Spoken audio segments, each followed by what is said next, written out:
there. I want to do a really quick example of documentation-driven development to knock out a database feature. I'm working through this feature here, and this is for our, we're doing a trucking brokerage platform, and this is the load concept. Here's what the ERD looks like, and I've been working through the tables one at a time.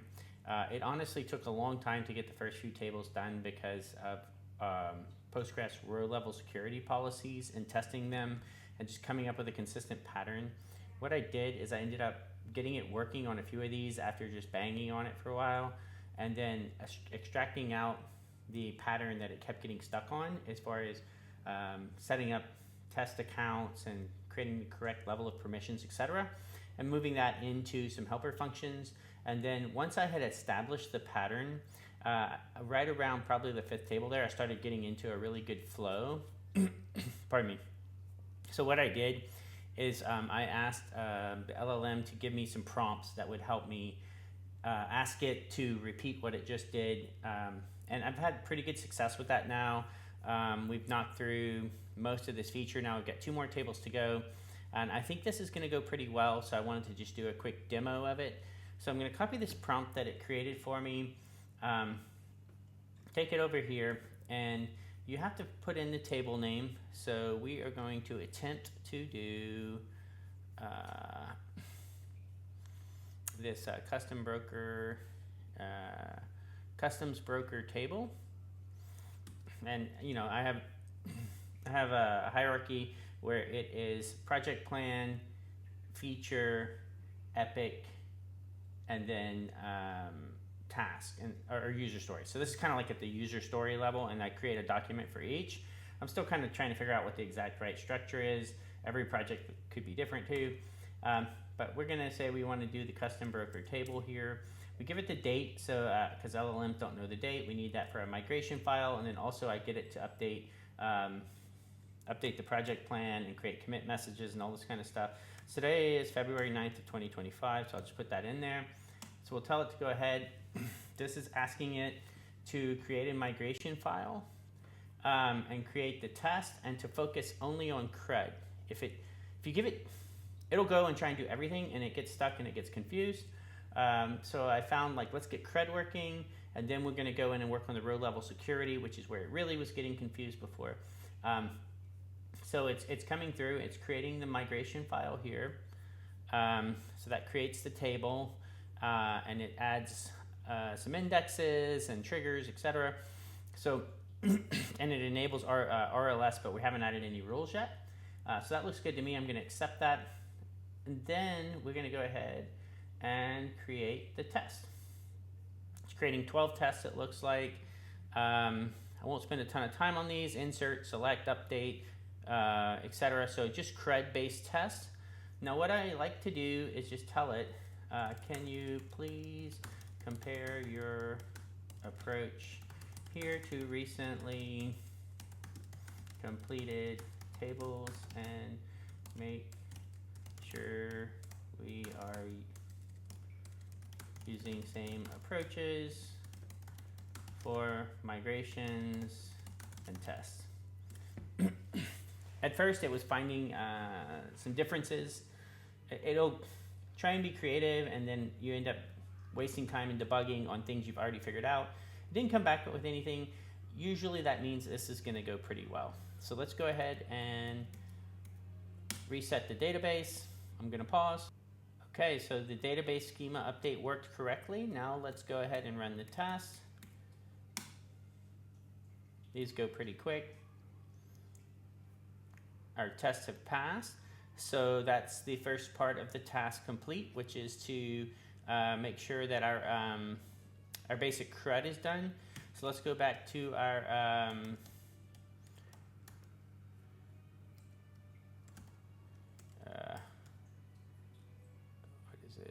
no database normalization. So I have a second prompt down here, which is for doing the RLS. So I'll grab that prompt, and this is another prompt I asked it to create. I'll put that in there. This prompt is saying, let's add RLS policies to the test following our recent patterns. It tells it what types of RLS tests we want to add. This is just Postgres feature that allows enforcing roles and permissions at a database level. So I'll go ahead and add that in there. In the migration, we've added one for select, insert, update, and delete, just different permissions. Users can view customer brokers in their account. Users can insert customer brokers into their account. So just some permissions rules, and then we want to test those rules. So we're going from 12 to 16 tests. It gets the count wrong sometimes, 1, 2, 3, 4. So we've got 4 tests. I'm going to go ahead and kick this off while we review the test. Pardon me again. So it looks like cannot select other accounts records, cannot update other accounts records, cannot delete other accounts records, and cannot insert. So that's our 4 rules. Okay, so the migration is completed successfully. Let's see if the test passed. Forgot one step. I didn't ask it to compare, but I've done it a few times now, and it's probably gotten into the hang of it. The tests have all passed. So now what do we want to do? We want to say tests are passing. Can you update the project documentation?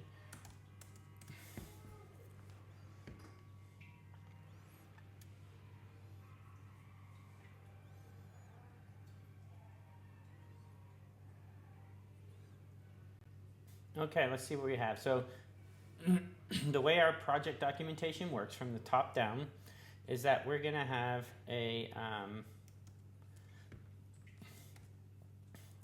project plan document at the top level, which let me show that real quick if I can.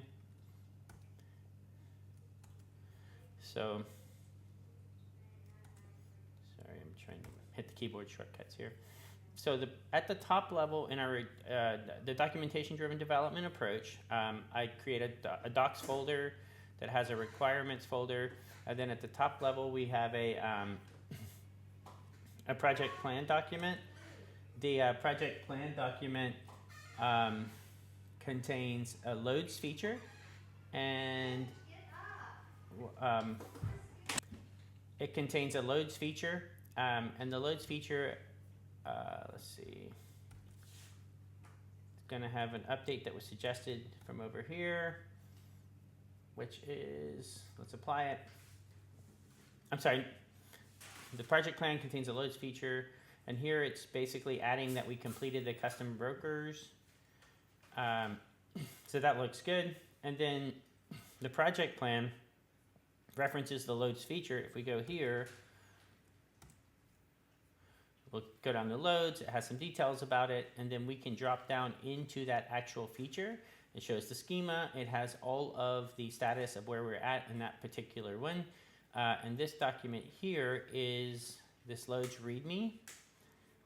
And if you come over here and you see what they're changing there, that's in this document.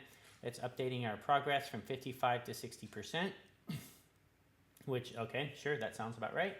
And then we will say now, we'll look at we were at this level here, which is the feature level in this README, and now we're looking at one of the epics, which is the load database normalization epic. And we have an update here that we just completed the custom broker table. That is at the user story level. So it's 100% complete, so we'll say we'll accept that. Okay, so now our documentation is updated. We can take a look at our git status.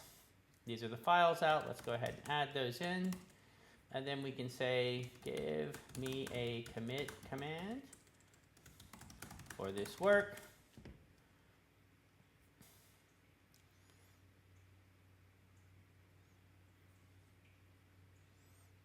We'll go ahead and run that command. And now our git status is clear, and we've completed a feature. And it looks like we're at about 9 minutes and 48 seconds to do a database feature. let's take a quick look at, and that's including making a video about it and talking about it. So probably closer to 7 minutes with me explaining things. And then if I come over here and do, this is the feature that we just did. So implement custom broker table to store information about custom brokers who handle international shipments. Must store custom broker details, unique broker identifier, company information, licensing information, etc., etc.